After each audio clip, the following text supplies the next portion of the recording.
MLC కవితకు తీన్మార్ మల్లన్న బహిరంగ క్షమాపణ చెప్పాలని united Phule front coordinator Alakunta Hari demand చేశారు.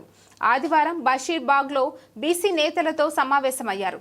తన తప్పును ఒప్పుకుని క్షమాపణ చెప్పకపోతే మరోసారి దాడి చేస్తామని, ఈసారి తీవ్రమైన దాడులు ఉంటాయని హెచ్చరించారు.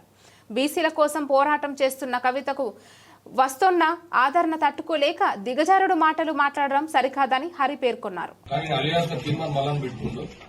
ఆయన చరిత్ర ఏందో ఈ తెలంగాణలో ఉన్న ప్రతి ఒక్కరికి కూడా తెలుసు. ఫోన్లు చేయడము, బెదిరియడము, ఆఫీసుల నుంచి సెటిల్మెంట్ చేయడం. ఈ రోజు కవితమ్మ మాట్లాడే వరకు కూడా ఏ కాంగ్రెస్ నాయకుడు, కాంగ్రెస్ ఉన్న బీసీ నాయకులు కూడా ఈ బీసీ కామన్ డిక్లరేషన్ కోసం మాట్లాడిన దాఖలాలు లేవు. మీరు 100 రోజుల్లో చేస్తున్న మీ ముఖ్యమంత్రి దాన్ని ఊసలేకపోతే కల్వకుంట్ల కవిత గారు కదా ఆ రోజు మీటింగ్లు పెట్టి, ఇంద్రబాబు ధర్నాలు పెట్టి, ప్రతి ఒక్క జిల్లాలో రౌండ్ టేబుల్ సమావేశాలు పెట్టి ఈ పేరు కవితమ్మకు వస్తుందని బీసీలు అందరూ కూడా కవితమ్మ దగ్గర అవుతారు. ఎందుకంటే బీసీలో ఉన్న అట్టడుగు కులాలు కూడా, ఎందుకంటే మాకు కూడా తెలియదు కొన్ని కులాలు, మందుల, పాముల, దొమ్మర ఇలాంటి కులాలను కూడా ఈ రోజు ప్రాతినిధ్యం వహిస్తున్నారు ఈ యునైటెడ్ పూలే ఫ్రంట్ లా. ఇవన్నీ కూడా మీకు ఈ ఓర్వలేని తనం వల్ల ఈ ఆటలు చాలా తీవ్రంగా ఖండిస్తున్నాం.